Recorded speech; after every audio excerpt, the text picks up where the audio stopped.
Well, hello everyone. It looks like the iPad that I was using ran out of storage, so here we have video 2 coming at you. We are still in question 2 on why people avoid talking about eschatology. And we saw that it's too difficult to future. There are too many texts of Scripture that we can pull from, since Scripture is all eschatological. It's entirely oriented towards redemptive history. There are a lot of passages then to consider. And that's part of the challenge of getting a handle on the eschatology, on one's understanding. So it takes a lot of work to put all of these passages together in a systematic way. We are also too present-minded. And I think the Bodners point this out, that folks don't like to think about death.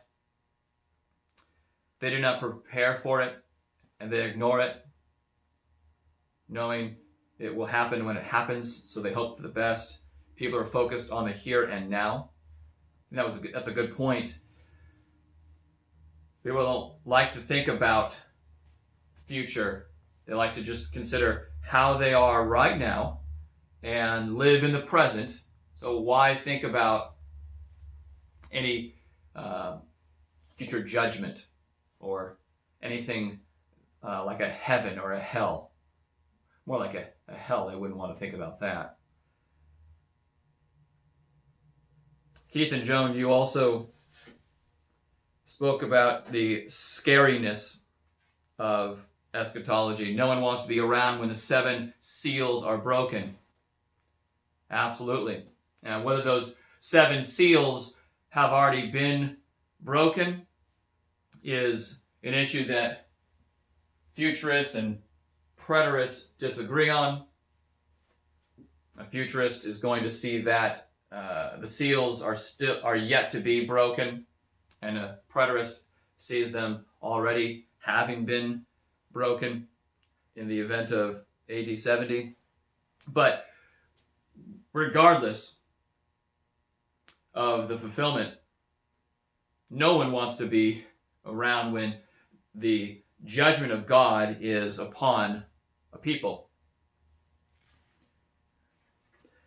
Another reason we avoid eschatology, I think, is that we have too poor of a view, of an overall view of the Bible. We're not thinking organically and systematically and progressively. We're not pulling everything together well. We're not getting big picture of the Bible.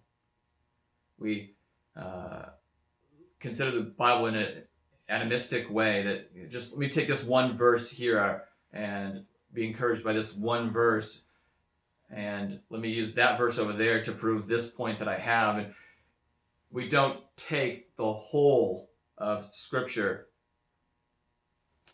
Because of that, we have a poor view of eschatology, and because of that, we don't study it a lot. We avoid it.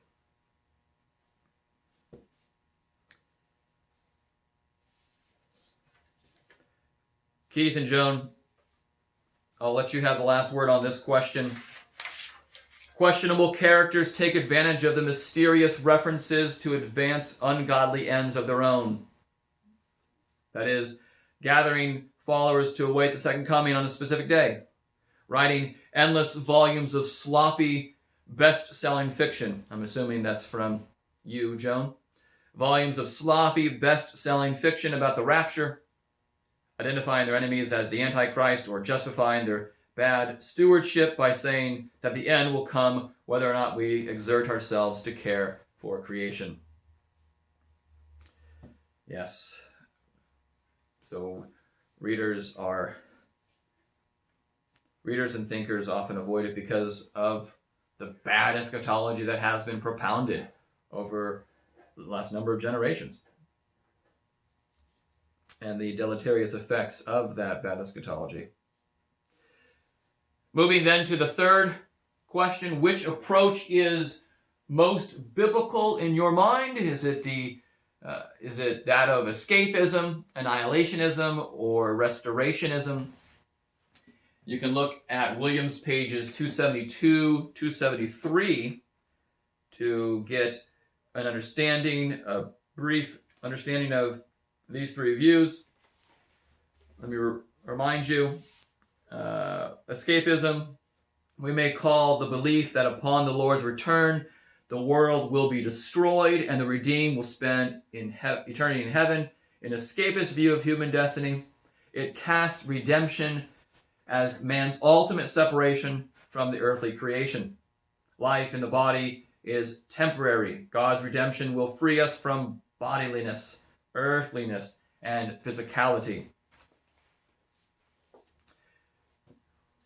And that's the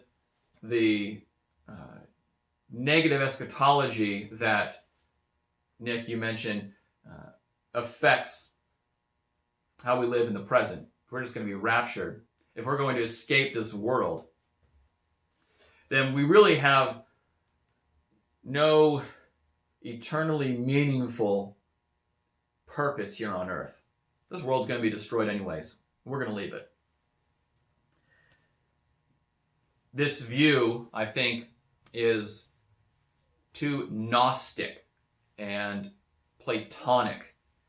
That is to say, it denies the goodness of physicality. It denies the goodness of that which is corporeal, that which God created. God didn't create just souls or spirits. He created physical. He created he created matter. And to say that our bodies don't really matter and that the creation itself is going to be destroyed anyways is to deny the goodness of the body. It is to deny the goodness of the physicality of creation. Another view is that of annihilationism. The present universe will be destroyed, annihilated. A new universe, one completely other than this present one, will be created according to the annihilationist view. And Scripture, Isaiah 65:17, Revelation 21:1 are used in support of that.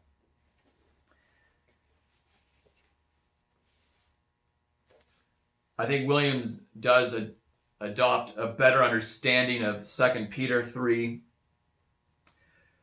to dispel or disabuse us of that idea of annihilationism.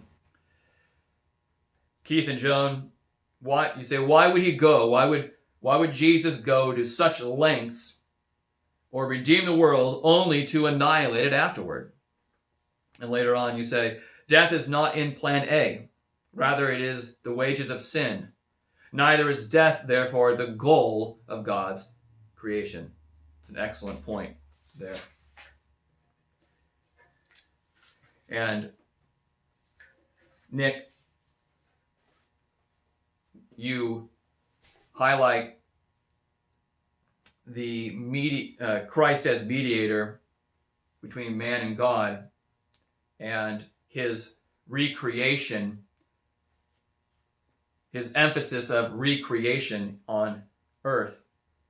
And you say, in other words, Christ's victory of death and sin results in the restoration of relationship between man and God. Christ's resurrection was a literal, physical, and bodily resurrection. 1 Corinthians 15, 4-6. This destroys the idea that we will escape our physical bodies or that they will be annihilated. And you point out Philippians 3:21. Well done pointing this out. It says, But our citizenship, that's verse 20, our citizenship is in heaven, and from it we await a Savior, the Lord Jesus Christ, who will transform our lowly body to be like his glorious body, by the power that enables him even to subject all things to himself. So there's that restorationist idea. There's a restoration of our lowly bodies to be like his when Christ comes back. We await restoration. Really, that's the view all of you wrote down as what you think is most consistent with the testimony of Scripture. And you're right, there's other places, Colossians 1:20, that God, the Son, Jesus Christ, will reconcile to himself all things. So not just individuals who are to be saved, no, all things, whether on earth or in heaven, making peace by the blood of his cross. Acts 3:21 in Peter's sermon speaks of a regeneration, a renewal of the cosmos, the whole order of the universe. We await that. The Son is in heaven, and he must reign in heaven. And when he comes back, then there will be that renewal of all things. The renewal of all things is also spoken of in Matthew 19:28.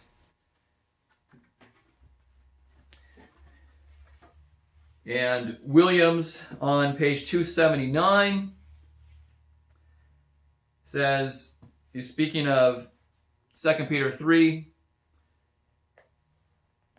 and again a text that's often used to refer to the annihilation of the present cosmos and the replacement of a new, entirely new cosmos. He says, to be sure, the judgment depicted in texts like 2 Peter 3 represents a radical overturning of our present world. But the coming consummation of the kingdom will not annihilate God's first creation, nor will it bring an utterly new cosmos. Rather, the consummation of the kingdom will be a fixing, a correction, a rehabilitation of God's first creation. Indeed, not even did the flood destroy the old cosmos, the old order. It was a renewal. It was a purification, a cleansing. And Romans 8:18-23, there's this, the idea of creation groaning and awaiting the adoption of sons. Creation's renewal is bound up with and dependent upon the resurrection of the believers. As believers will be renewed, so will creation, so that the creation will be a place habitable for these new creations in Christ, with body and soul renewed and with a new resurrected body. And now moving to the final question about, what are some examples of Jesus' miracles as signs of reversing or restoring fallen creation and or humanity? I wrote down just 4, and these come from John. So these are not the only 4 in John, and these are not the only 4 in the Gospels, or even in Acts. But we're talking about Jesus' miracles. You could even look at miracles in the book of Acts to see that reversal of a fallen creation, fallen humanity, restoring. And you could even look at Old Testament. There are miracles done in the Old Testament. I'm thinking immediately of Naaman, who was washed and cleansed, restored of his leprosy. Thinking of that, these are all indicative of an already not yet restoration. So in John chapter 4, we have the official's son who had a fever, and the Lord heals him from a distance. John 5, there is that invalid. He's been lame for 38 years, and his body is restored. He washes himself in the pool of Siloam and is restored. In John chapter 9, that's the account of the man born blind, and the Lord restores his sight. I once was blind, but now I see. Steve and Dee, you mentioned John 11, the raising of Lazarus from the dead, which I have here as well. Lazarus was dead. And the raising of Lazarus indicates a restoring of the body of Lazarus. Now, Lazarus will die later on because Lazarus' body was not a resurrection. It was a type of the resurrection. But the body was not fitted for the new heavens and earth. One day it will be, as all of our bodies will be. Keith and Joan, you say, in Christ's mercy, he healed the flesh as a sign of forgiveness of sins, a correlation that he implied when he asked the scribes and Pharisees, this is a good connection, by the way, who were accusing him of blasphemy, which is easier to say, your sins are forgiven, or to say, arise and walk, in Luke 5:23. What does Jesus do? He enables that man to rise and walk, but he also forgives sin. So there is that restoration of a fallen humanity and his body. Again, the two are linked. So that's what we have for today. That's all we have. And looking forward to part 2 of chapter 14 next time. Let me pray for us. Lord, thank you again for this time we had. Pray that we will think more about these things and be blessed by thinking your thoughts after you. We also look forward to worshiping you together. In Jesus' name we pray. Amen. Adios.